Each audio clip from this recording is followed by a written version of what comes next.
Welcome back to the Hannahcast YouTube channel, and today it is time for another Oscar predictions video. This time it's for June, and the categories are going to be for director, original screenplay, and adapted screenplay. This is coming after the Cannes Film Festival, so things have changed a bit.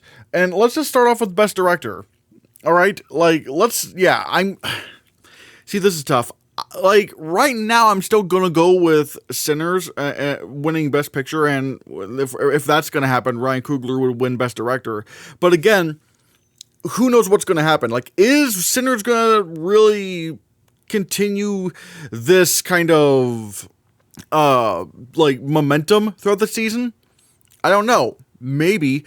I mean, there is also sentimental value, but the problem is, I know a lot of people are going to be predicting sentimental value to win Best Picture, but I just don't know. It's an international film. I don't know how well this would play at places like SAG or PGA or DGA.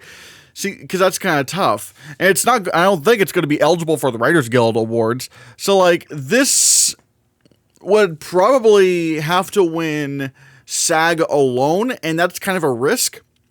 And, the reason why I don't know if it can win PGA is because, how do I describe it? It's like I think with the PGA, they are mainly biased towards American films.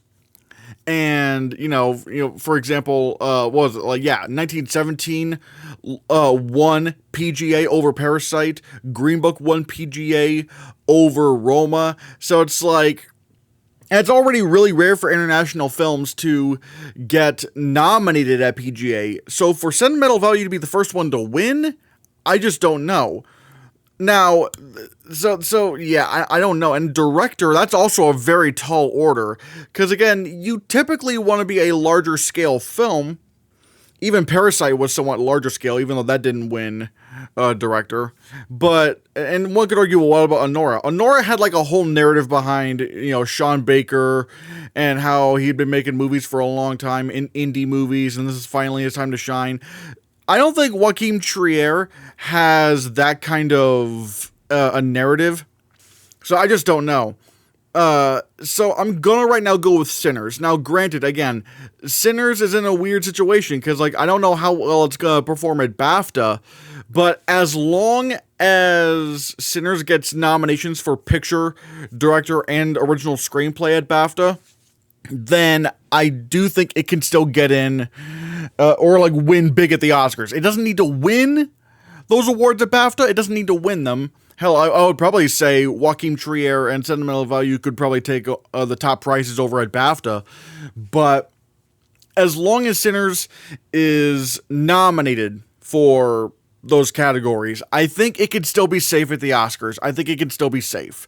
And in terms of who else I think is going to get nominated for director, well then, obviously Jafar Panahi for It Was Just an Accident is very certain, I think, to get a director nomination at the Oscars, because, for one, it won the Palme d'Or at Cannes, so, that's really, really big. But obviously, I don't know if he would be close to winning, but I'm kind of putting him up this high right now, because I feel obviously, I don't know, it's kind of a mixed between what I think is likely to win and what I think is likely to get nominated. Right now, I'll say Ryan Coogler is most likely to win. But I guess right here, it's also who's going to get nominated. And right now, I would say Jafar Panahi is very likely to get a director nomination, because the director's branch does pick a lot of Cannes Film Festival directors. Then Yorgos Lanthimos for Begonia. We still have not seen a trailer for this, and it's coming out in October. What is going on with this movie? I really need to know what this film looks like in order to get, a vibe as to, how well it's going to do at the Oscars. Because, it's supposedly not exactly Poor Things in, well, it's not Poor Things in Space, but at the same time, I don't know what this movie's going to look like. What is the production design going to look like? What is the costume design going to look like? I know it's going to be a little bit more contemporary, but I don't know. Looking at the trailer for Save the Green Planet, there's still a lot that Yorgos Lanthimos could play with. So I'm not exactly sure. And after him, I'll have Noah Baumbach for Jay Kelly. From what I understand, there were tests. At least when watching the Oscar Experts video, he said that there were like some very early test screening reactions coming out of Jay Kelly saying that it is wonderful and it is fantastic. And if that's the case, I feel like maybe this could be Noah Baumbach's time to get a nomination. Now, granted, yeah, he didn't get one for Marriage Story, but he's gone a little bit further since then. I mean, hell, he even got nominated for adapted screenplay for Barbie. Now, some people are going to go, well, what about White Noise? White Noise was a film he directed, and that didn't get nominated. Guys, that was a weird movie. That was a really weird movie. From what I understand, Jay Kelly is a lot more domestic and a lot more normal. Like, it's closer in tone to, like, the Meyerowitz stories or Marriage Story. It's more like that, at least from what I understand. And then I am leaving out Andrew Peterson for The Rivals of Mziah King. I mean, simply because, like, I'm running out of room, which is weird because, like, you would think The Rivals of Mziah King would be a big directing contender, and it really should be. Now, granted, it has still not been picked up by a studio. Yes, I know. But I can probably sense that the studios are holding off until TIFF to see what they're going to do with it. Because, like, as long as, The Rivals of Mziah King plays at the Fall Fests, then I think there's going to be some studio that picks it up. I mean, A24 could pick it up. They honestly could. So we'll have to see. And it does sound like a directing contender, but I think maybe there is a chance that Andrew Peterson could be left out because he's so new to directing. I mean, relatively speaking, like the last film he directed was The Vast of Night, which is a very indie budget film, even though I thought it was just fantastic. But I still do think the Rivals of Mziah King is going to be a Best Picture contender. We'll just have to see how everything shapes out. But right now, it's like I feel like unless they just want to snub Ryan Coogler, which that would suck, and I think that would just destroy any chance of that film winning Best Picture. Right now, I'll just say Andrew Peterson might be cut short because he doesn't have as much experience yet. Then I'm going to have Paul Thomas Anderson for One Battle After Another. I do have this currently in Best Picture, and if it is in Best Picture, then Paul Thomas Anderson is like number 7. I don't think he's going to get nominated because, like, when looking at the trailer, it looks very commercial, and the director's branch of the Oscars don't really like very commercial films. Now, yes, there was a Complete Unknown, but you could also imagine that for one, Complete Unknown came out right at the end of voting. It came out right in the middle of voting. And it was, like, still fresh in people's minds. As well as the fact that James Mangold had not really been nominated before. Like, James Mangold had been making films that were Best Picture contenders for a very long time. And ultimately, and ultimately it was kind of, like, the perfect film for him to get nominated for. Paul Thomas Anderson, though, has been around the Oscars for quite a while now. But I feel like because it is supposed to be a more commercial film for audiences, that it is going to turn off the director's branch. And I think he would get snubbed. Now, if One Battle After Another is just not in Best Picture, then obviously he goes way down. It's weird. It depends on, like, his placement in this list really depends on where I feel like One Battle After Another is. Because if it's not in Best Picture, then he's most certainly not in the top 10. And you're probably wondering, when you look at my top 10 for director, these are the Best Picture nominees. Now, they're not, as, ranked, I don't think Avatar Fire and Ash is number 10 for Best Picture, at least not right now. But let's just say these films are in Best Picture. Which one do I think would be most likely to be nominated? And I do have James Cameron down at number 10, but we'll discuss him later in a bit. But basically, I keep telling people this. When you lock down the Best Picture nominees to 10 films, if you're getting nominated for director, you don't miss Best Picture. You don't. Look at Triangle of Sadness. Look at The Zone of Interest. Look at what's another good example? I'm trying to think. I don't know. But basically, it's like those are probably two of the big examples, because I remember when people were saying, "Oh, if Zone of Interest is going to get nominated for director," people were like, "Well, I mean, it doesn't have to get Best Picture to get nominated for director." I'm like, "Yeah, it does. You lock it down to 10 films. You're like all 5 of the director nominees are going to be in Best Picture films," and I've been right so far. And I do think this would have shaken out in the past. Like, for example, I do feel like Cold War could have gotten into Best Picture if there were 10 films, because of that director nomination. And also the cinematography nomination helps as well. And then there was also another round, and I definitely think, especially since that year was pretty weak, like that year, another round would have gotten into Best Picture if there were 10 films. So basically, I'm not gonna fall for, if a film is not in Best Picture, it could still get in director. Not when you lock it down to 10 films. If you lock it down to 10 films, you gotta, like, you the Best Picture, the directors are going to be Best Picture nominees, all of them. And so even if it's something as do I think James Cameron is going to get nominated for Best Director? No. Like, he didn't for Avatar, The Way of Water, so I don't think he's going to now. But I mean, hell, he didn't even get a DGA nomination for that. But still, I think Avatar is in the top 10 for Best Picture, so I think he's at least in the bubble for a Best Director nomination. It doesn't matter how unlikely it is. It's like, if you're in Best Picture and you lock it down to 10 nominees, you're going to get nominated for Director. Anyways, Bradley Cooper for Is This Thing On? I do have this in Best Picture. It does seem like it's smaller than some of his films, but maybe that's just what the Academy wants to see. And again, I could see, Golden Globes happening and Critics' Choice happening. I mean, hell, if they have 8 nominees like they did last year, I don't know why they can't just figure out a way to lock down the number of nominees you can have in a category. It's so annoying. But anyway, if It's This Thing On is in Best Picture, then Bradley Cooper's obviously in the discussion for director.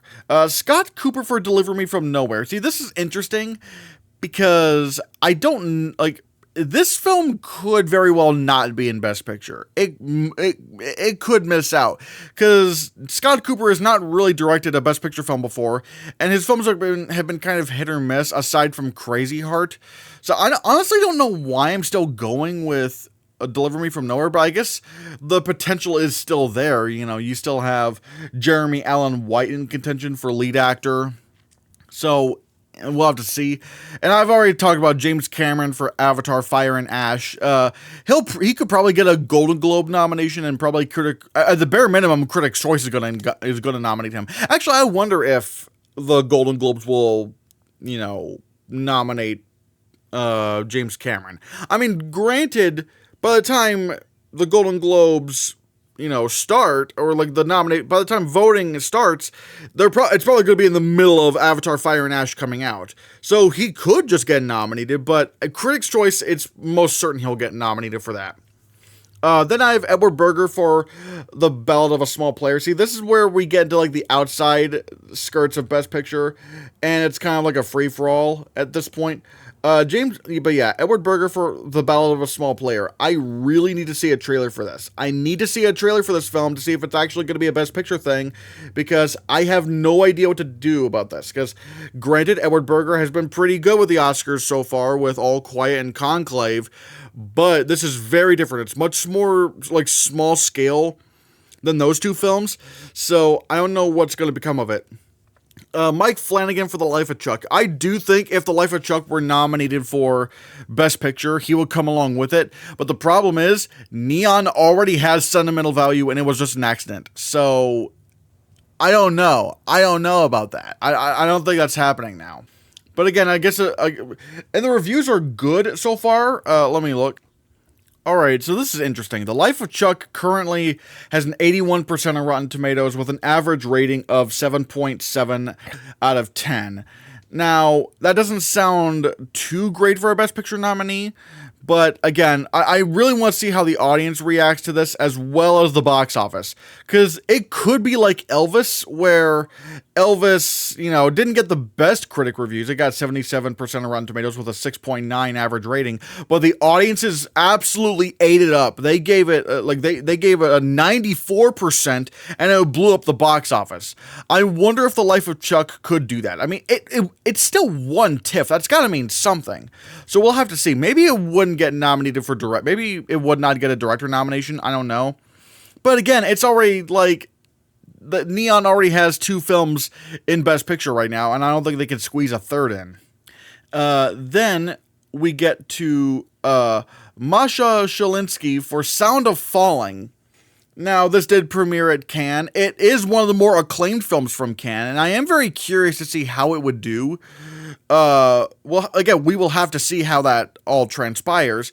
And granted, I'm looking at this list, and she is, she's really one of only, there's not a lot of women in serious contention for Best Director. I mean, there's obviously some down the list, but I don't think they're very likely. So, I guess out of all the women in contention for Best Director, Masha Shalinsky is the most likely.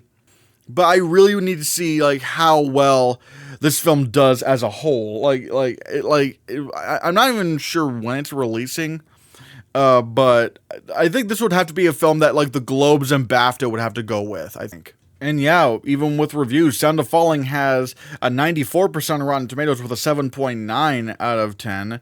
On Metacritic, it has a 91, and then on Letterboxd, it has a 3.5, and that's where I'm that's where things get interesting, because, I need to look at the Zone of Interest. How well did the Zone of Interest do on Letterboxd?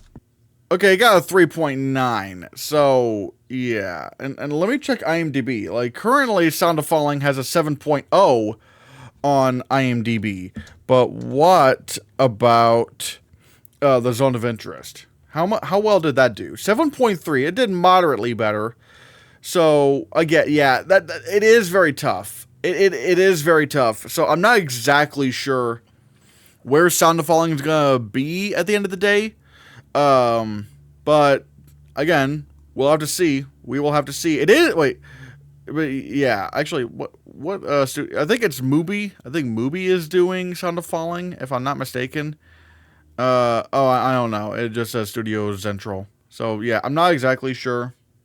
Okay, it looks like it does not have a American distributor. I don't think so. So, that's interesting. Yeah. Yeah, it does not have an American distributor yet. Oh, actually, no, never mind. It is Mubi. Never mind. Well, I don't know why Wikipedia didn't already just say that from the get-go. But yeah, I do want to keep an eye out for Sound of Falling. I do want to look out for that. James L. Brooks for Ella McKay. I'm very curious because they did push this film to December, which is pretty good. But at the same time, they've already Fox already, or 20th Century already has 2 films that I have in Best Picture. That is Avatar: Fire and Ash and Deliver Me From Nowhere. But then again, Deliver Me From Nowhere could maybe just drop out, and I could just squeeze in Ella McKay. But at the same time, James L. Brooks has not really made a critically acclaimed film in a while, so I don't know. But maybe this could be his comeback. I don't know about that though. Bill Condon for Kiss the Spider-Woman. We actually did get a trailer for this a few days ago, and I was kind of blown away. I was like, wait, this was the movie that everyone was talking about? The cinematography looks gorgeous, the production design looks incredible, and so do the costumes. And I'm really wondering if this could sneak over at TIFF, because I'm not gonna lie, if Lionsgate not premieres, but if Lionsgate plays this at TIFF, I might just put it in my Best Picture 10. Because, yeah, it does have good reviews, not amazing reviews, but at the same time, I just don't think Sundance is the right audience for Kiss of the Spider-Woman. I just don't feel like that's the right audience. This is the kind of film that would please a TIFF audience. And so, I'm very curious about this. I am very curious about Kiss of the Spider-Woman. I do want to see if this could, be a thing. And again, maybe it could be. I just really need to see if it's doing the Fall Fest. If it's not doing the Fall Fest season, then alright, it's kind of done. But man, that trailer was really, really good. I just have a sneaking suspicion of this. I just have a sneaking suspicion.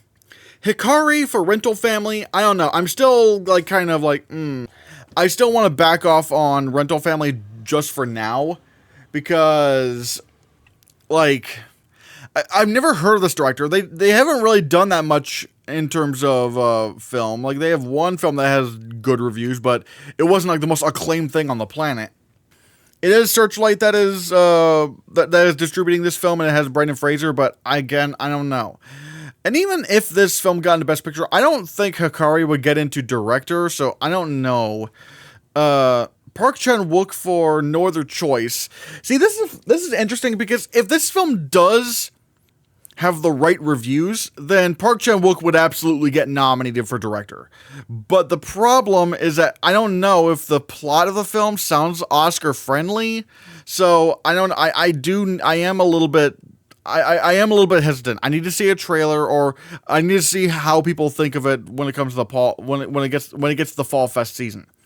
Josh Safdie for Marty Supreme. Again, I'm still hesitant on this. I know a lot of people still have this in Best Picture, but again, the 70 million plus budget for this film is like, it just feels like it's overcompensating, doesn't it? So I just don't know. I'm going to back off on Marty Supreme for now. I need to see how the reviews poll, or how the reviews do. Luca Guadagnino for After the Hunt. I just don't think this is happening. I just really don't think this is going to happen. Luca Guadagnino has just not made a film, has not made an Oscar-friendly film since Call Me By Your Name. So I can't really do that right now. Catherine Bigelow for the political thriller. We have still not seen any trailer for this, not even at Totem, which is very weird. So I don't know. I don't know. Mona Fastvold for Ann Lee. Again, the fact that The Brutalist is Mona Fastvold and Brady Corbet's only Oscar-friendly film. I need to see the reviews first. Because I this is not a case where I can just go off of the director alone. I was like, look, I don't know. John M. Chu for Wicked for Good. We did get a trailer for Wicked for Good.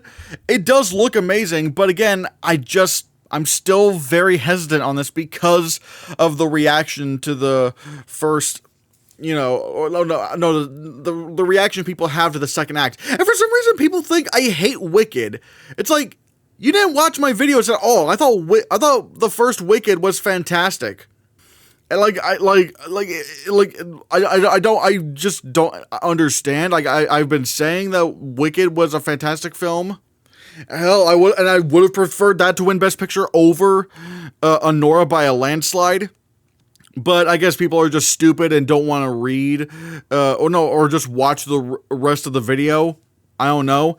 But yeah, this is not out of me wanting Wicked for Good to fail. I want Wicked for Good to be amazing. But I've just heard too many bad things about the second act, and I don't feel like adding new songs to it is gonna help it, especially when Dear Evan Hansen and Cats added new songs, and that didn't work. And even if this were to get in Best Picture, I still don't think John M. Chu would get a director nomination, because they're still biased about, over like big IP, big budget spectacle films. They just don't do that. Or even if it's not IP, like Inception, it's still like the big CGI budget thing of it all. I think it's going to turn off the director's branch. I mean, I'm not saying that they should do that, but that's just kind of their pattern. Benny Safdie for The Smashing Machine. We'll have to see. I don't know. Celine's Song for Materialists. I mean, the reviews are looking the reactions are very good for Materialists. And I'm very, just really curious as to how well the reviews are going to be for this. Guillermo del Toro for Frankenstein. We did get a trailer for this. And while Frankenstein looks like it's going to be an amazing film, I never bought the idea of the Oscars nominating a remake of a monster movie for Best Picture. I just don't think they're going to do that. It's not a remake of a horror monster film. And I know Guillermo del Toro said, well, this isn't going to be a horror film. It's like, come on, man. There's like dark shadows and everything and like horror elements. It's essentially a horror movie. Come on. Like, So I don't think they're gonna do that. I don't think they're gonna nominate a remake of a monster horror film for Best Picture. And some people are gonna say, well, it's not a remake, it's an adaptation of the book. For all intents and purposes, it's a remake. There were versions of Frankenstein before this one. Many of them, it's a remake. Like, don't play semantics. Like, come on. Like get real, people. But yeah, I just don't think Frankenstein's going to be their cup of tea. Chloe Zhao for Hamnet, I just don't know. I'm not very confident in this film. And Nia DaCosta for Hedda, I need to see a trailer. I don't know. Like, it's kind of hard trying to figure out who's going to get nominated. Because, like, I've been searching for more contenders, like what could premiere at TIFF, but I just can't find anything right now. I just can't find anything. So, again, we'll have to see how everything goes. Original Screenplay. If Sinners is winning Best Picture, then I think it would also win Original Screenplay. The screenplay, like, there's so many cool ideas and in the film, so I'm just like, yeah, I think it would win Screenplay if it won Best Picture. Sentimental Value is a good number 2. I think Sentimental Value, could, again, if it's going to perform well at the BAFTAs, then, like, it could probably win Original Screenplay there. But then again, I don't know. Maybe sometimes the BAFTAs will surprise. Like, they gave American Fiction Best Adapted Screenplay. But then again, they didn't give Everything Everywhere All at Once Best Original Screenplay, so we'll have to see. Jake Kelly, I think, is a good, solid nomination. I do think if it was just, no, I think if, I'm just going to say Accident for now. If Accident is in Best Picture, I do think it would get Original Screenplay. Like, even when people tried to doubt me on the Zone of Interest, and then it actually ended up getting nominated, I'm like, So, like, if it's in, I think, in fact, yeah, and usually international films in Best Picture do get screenplay nominations. I mean, I'm Still Here didn't, but that was also like a very late surge. So there is a chance that it could have gotten screenplay if there was enough time. And is this thing on? I have that in Best Picture. And I feel like because of the kind of film that this film is, screenplay is kind of essential for if it wants to be nominated for Best Picture. Unlike The Rivals of Mziah King, where it just mainly has like acting and tech support. So it could probably do fine without original screenplay, even though that would suck. That would suck for it. But again, I don't know. We'll have to see. Ella McKay, again, that's another thing. Like, if I were to put Ella McKay into Best Picture, it would absolutely need original screenplay. But I just can't do that right now because I don't know what I would take out. And the problem is I can't. That's where the whole Deliver Me From Nowhere thing would happen, because Deliver Me From Nowhere is an adapted screenplay. So it's like you have to play 4-piece chess with all this. It's like but yeah, Sound of Falling. If this were in Best Picture, yeah, that would make sense. The Secret Agent. I don't know why I didn't put The Secret Agent in Director somewhere. I probably should have done that. Because if The Secret Agent were to get in Best Picture, it would probably get a director nomination. Again, as long as there was time to see the film, unlike, I'm Still Here. Which, again, if I'm Still Here was seen earlier, it probably would have gotten a director nomination. Then we got, Rental Family. I could probably, if it were in Best Picture, it could probably get original screenplay. After the Hunt, I don't know. Marty Supreme. Honestly, I really want to look out for Materialists. It could get a Writers Guild nomination. It's just, I really need to see how good the reviews are, as well as how good the box office is. Because if it can check off, really strong critic reviews and audience reactions and box office, then it could actually become a Best Picture contender. Anemone, obviously I don't want to rule this out, especially with this kind of a field, but I need to see how well this does. Ann Lee, I don't know.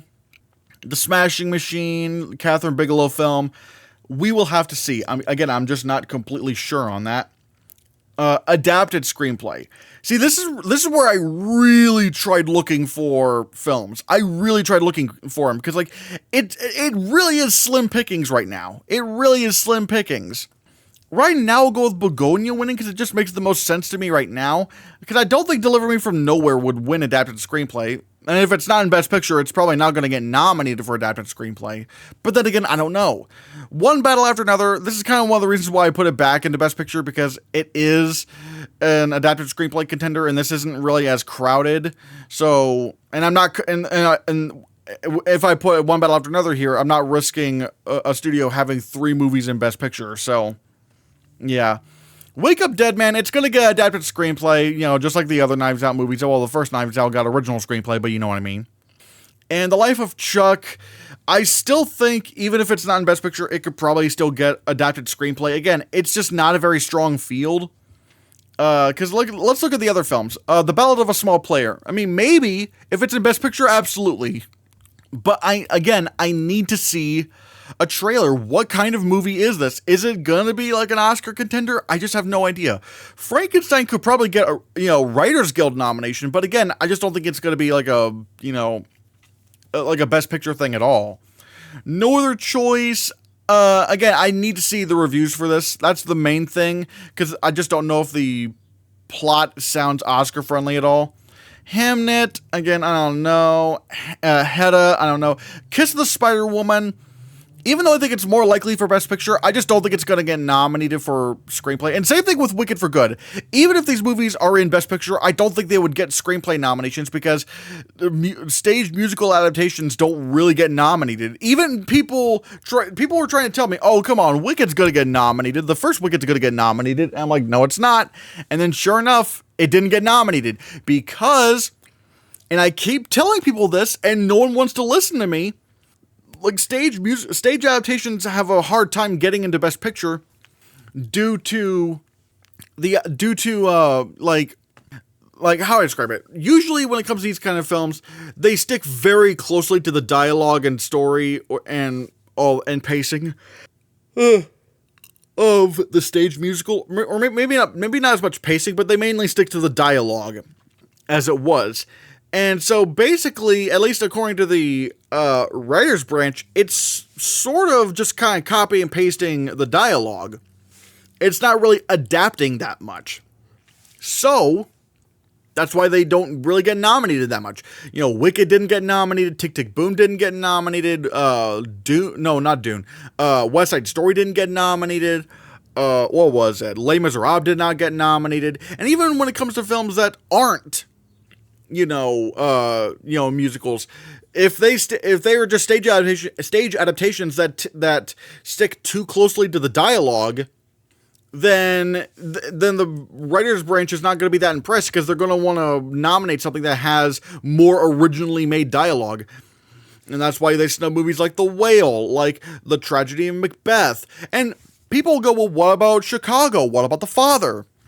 These are different situations. For one, The Father was very cinematic in its writing, because you could actually play around with the editing and get inside the guy's head in a way that you couldn't do on stage. And with Chicago, people will say, well, it got into Best Screenplay because it was winning Best Picture. Not necessarily. I mean, well, yes and no, but it's weird, because what made Chicago such a sensation was because it was doing something that no other musical adaptation had really done before, at least not like this, which was, it had the real world, where all the real world stuff happens, but then you had the fantasy musical world, where you had the more over-the-top, song and dance sequences sort of showing what the characters are going through. But that wasn't in the stage show. The stage show was a little bit more traditionally, musical Broadway stuff. And because of the way they sort of changed the way the story was told, that meant, because you have to put that in the writing, you have to put that in the screenplay first. That was what made it a unique enough screenplay to nominate. And people were probably going to try to say, well, it was because it was a Best Picture winner, but I think because it was doing something so new that no musical had ever done, which again is in the writing of the film, that's why it got nominated for adapted screenplay at the Oscars that year. And that also is sort of the reason why it was such a big Best Picture contender to begin with. Basically it all just kind of folded in on itself. Like all the dots kind of connected in the right place. But even if Kiss the Spider-Woman and Wicked for Good are Best Picture contenders, are going to be, or like, even if they are in Best Picture, I don't think they would get Screenplay because there's not really much you can change about it. And sure, yeah, one could say, well, they're adding stuff to Wicked for Good, but it's like, well, what they're doing is that they split the musical into 2 parts. And, because that, like, it's more, basically the changes in Wicked it's that it's more drawn out and things are allowed to breathe a little bit more. But obviously that didn't really help Wicked 1. Wicked still did not get a Best Adapted Screenplay nomination at the Oscars. And yeah, it did get Writers Guild and Critics' Choice, but let's take a look at it. With one, Critics' Choice, they don't really write screenplays anyway. Like they're not, like, they don't really write the screenplays for the films. Like they'll usually just kind of nominate what they like the most. And with Writers Guild, there's a problem there because there was also a lot of ineligibilities for screenplay. Like Sing Sing was ineligible, Conclave was ineligible. So I don't really think Wicked would have been nominated at Writers Guild if they had that rule. And you'll see this happen a lot. Like movies will get nominated, or like musicals and stage adaptations that stick close to the source material, yeah, they'll get nominated at the Writers Guild Awards, sure, but however, like, that's because there's not that much competition. When you remove those restrictions, they don't end up getting nominated. So I just don't think Wicked for Good or Kiss the Spider-Woman, even if they were in Best Picture, are going to get nominated for adapted screenplay, because musicals and stage adaptations don't really do that, or like they don't really get nominated unless they significantly change how the story is told. So that's the thing. Avatar Fire and Ash, I mean, the first Avatar didn't get nominated, and the second Avatar didn't even get a Writers Guild nomination, which, like, at least even the first Avatar got a Writers Guild nomination. I don't think Avatar Fire and Ash is going to get nominated for adapted screenplay. The collaboration, the problem is, I would consider this, but the problem is it's been coming out forever. Like, I don't know why they haven't released this film yet. So it's like, at this point, it makes me feel like they don't like this film and it's bad, and it's like, oh, they're trying to hide it. So that's kind of my thing. The Memory Police, it's Charlie Kaufman, but he hasn't really made like an Oscar thing since, like, well, I guess technically, Anomalisa was, but you know what I mean. In terms of screenplay, he hasn't really had one since Eternal Sunshine of the Spotless Mind. Zootopia 2, I'm only putting in this list because it's such a weak field. But do I think it's really going to happen? No. Superman, I don't know. I don't think so. I am curious to see how the reviews are. If it is like high 90s on Rotten Tomatoes, all right, maybe. But I don't know. The Roses, it looks like it's just going to be like a, traditional kind of comedy thing, so probably not. Long Day's Journey into Night, same thing with the collaboration. This movie has still not come out, and I think they're trying to hide it. And Clara and the Sun is directed by Taika Waititi, but I don't know about this one. I don't know. He like Thor: Love and Thunder didn't pan out very well, and neither did Next Goal Wins. And I feel like people are getting really tired of Taika Waititi. But again, I just have it on the list because it is such a weak field, and maybe this film could surprise us. But I genuinely tried looking for other contenders that I think could legitimately be things. Like, I think The Lost Bus could have been contending in an adapted screenplay, but having seen the trailer for that, it does not look like it's going to be like an Oscars thing at all, outside of maybe visual effects. But yeah, so I don't really know what to do here. I've looked far and wide. I'm very curious to see what the Fall Fest lineups are going to look like, because maybe like we could definitely see something there. But regardless, those are my director and screenplay predictions for June. Next week is going to be for the acting categories, so stay tuned for that. And, now I'm going to pass the question off to you.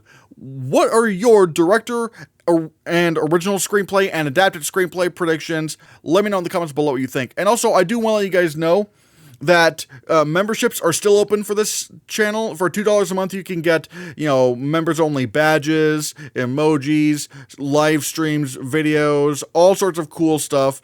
So consider becoming a member. It really means a lot. And I do want to let you guys know that we have merch available. Go to the Hannahcast-shop.fourthwall.com, where you can get Hannahcast apparel, Hannahcast accessories like buttons and mugs and backpacks, as well as we'll have to see merch including an embroidered hat. Ooh, that's really nice. And we also have some funny shirts like the movie theater douche repellent and the Bionora shirt. So yeah, that's the Hannahcast-shop.fourthwall.com. Again, that is the Hannahcast-shop.fourthwall.com. And so, yeah, guys. And be sure you hit that subscribe button, because if you don't, your bus is going to get lost.